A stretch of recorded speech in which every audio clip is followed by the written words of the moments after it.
가격 상승 가능성을 보여주는 기술적 신호들, 그리고 생태계가 얼마나 커지고 있는지, 또 중요 거래소 상장 이슈까지 이 자료들이 말하는 파이의 가능성 같이 한번 꼼꼼히 짚어보죠. 자, 바로 시작해볼까요? 네, 좋습니다.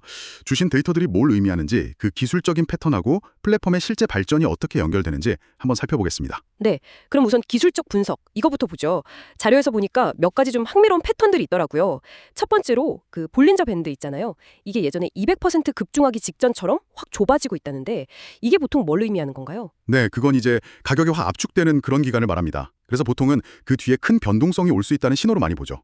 자료에서도 이걸 팽팽하게 당겨진 고무줄이라고 표현했더라고요. 아, 고무줄이요. 네, 변동성이 줄어드는 게 종종 큰 움직임에 전조가 되는 거죠. 그렇군요. 그리고 40센트에서 이중바닥이랑 하강 쐐기형 패턴도 나왔다고요. 이게 좀 긍정적인 신호로 볼 수 있는 건가요? 여기서 이제 흥미로운 지점인데요. 이중바닥 패턴은 그 40센트라는 특정 가격대에서 상당히 강한 지지, 그러니까 여기선 사겼다는 힘이 있다는 걸 보여주는 거고요. 아, 두 번이나 거기서 멈췄다는 거죠? 네, 그렇죠. 그리고 하강 쐐기형 패턴 같은 경우는 기술적 분석에서는 꽤 신뢰도 높은 강세 반전 패턴 중 하나로 봐요. 상승으로 돌아설 수 있다는 거죠. 그래서 자료에 따르면 이 패턴들이 같이 나타나면서 1달러 목표를 향해서 위로 뚫고 올라갈 가능성을 보여준다, 이렇게 분석하고 있습니다. 뭐 초기 비트코인이나 솔라나 차트하고 비슷하다, 이런 얘기도 하고요. 초기 비트코인 솔라나요? 그 정도의 비교가 가능한가요? 뭐 자료는 그렇게 주장하고 있습니다. 물론 패턴이 미래를 보장하는 건 아니지만요. 근데 중요한 건 이런 기술적 분석이 실제 플랫폼의 근본적인 성장하고 어떻게 연결되느냐, 이 부분이겠죠. 자료를 보면 파이 네트워크 생태계가 꽤 활발해 보여요. 네, 저도 그 숫자 보고 좀 놀랐어요. 커뮤니티가 만든 챗봇 앱이 7,600개가 넘고 맞춤형 앱은 14,000개 이상이라고요. 네, 맞습니다. 챗봇 7,600개 이상, 맞춤형 앱은 14,000개 이상이요. 와, 14,000개. 이게 보통 많은 게 아닌데요. 자료에서는 이게 뭐 웬만한 다른 코인들보다 훨씬 많고 심지어 초기 이더리움이랑 비교될 정도라고 하던데. 네, 그 점을 자료에서 강조하고 있죠. 특히 그 파이 AI 스튜디오 같은 도구들로 코딩을 잘 모르는 사람들도 쉽게 앱 개발에 참여할 수 있게 하는 개발의 민주화 같은 걸 언급하더라고요. 아, 전문가 아니어도 가능하다는 거군요. 그렇죠. 소수 개발자가 아니라 커뮤니티 전체가 같이 만들어가는 그림인 거죠. 그리고 또 거의 17,000명 정도가 3,700만 개 이상의 파일을 스테이킹하고 있다는 점도 주목할 만해요. 그러니까 예치하고 있다는 건데요. 아, 스테이킹이요? 그건 뭘 의미하나요? 네트워크를 지지하고 장기적으로 보겠다는 그런 커뮤니티의 신뢰를 보여주는 거죠. 자료에서는 이걸 초기 카르다노 상황하고 비교하면서 꽤 긍정적으로 보더라고요.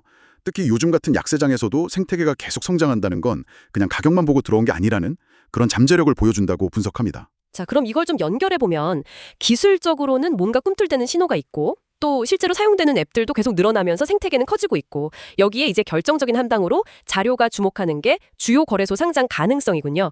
이게 진짜 큰 촉매제가 될 수 있다, 이런 거죠. 네, 맞습니다. 자료 주장은 이거예요. 파이 네트워크가 이제 거래소들이 딱 좋아할 만한 조건들을 갖췄다는 거죠.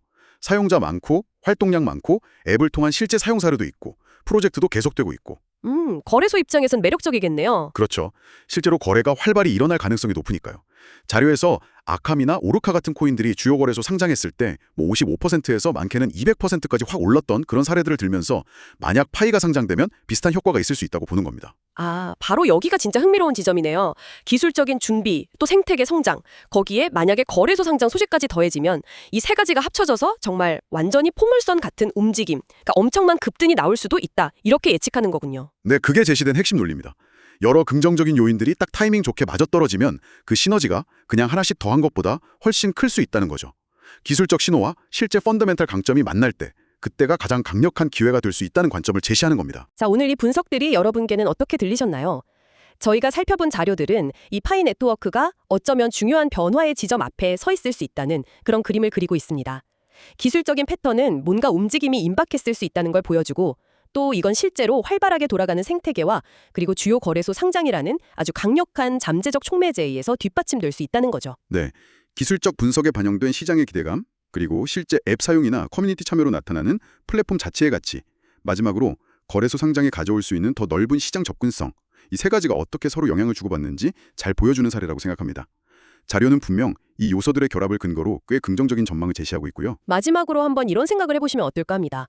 오늘 저희가 다룬 자료들은 주로 긍정적인 신호들에 집중했잖아요.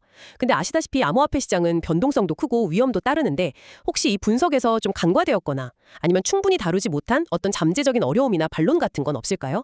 좀 더 균형 잡힌 시각을 위해서 다음에 한번 이런 부분도 탐색해보면 좋지 않을까 그런 생각이 드네요.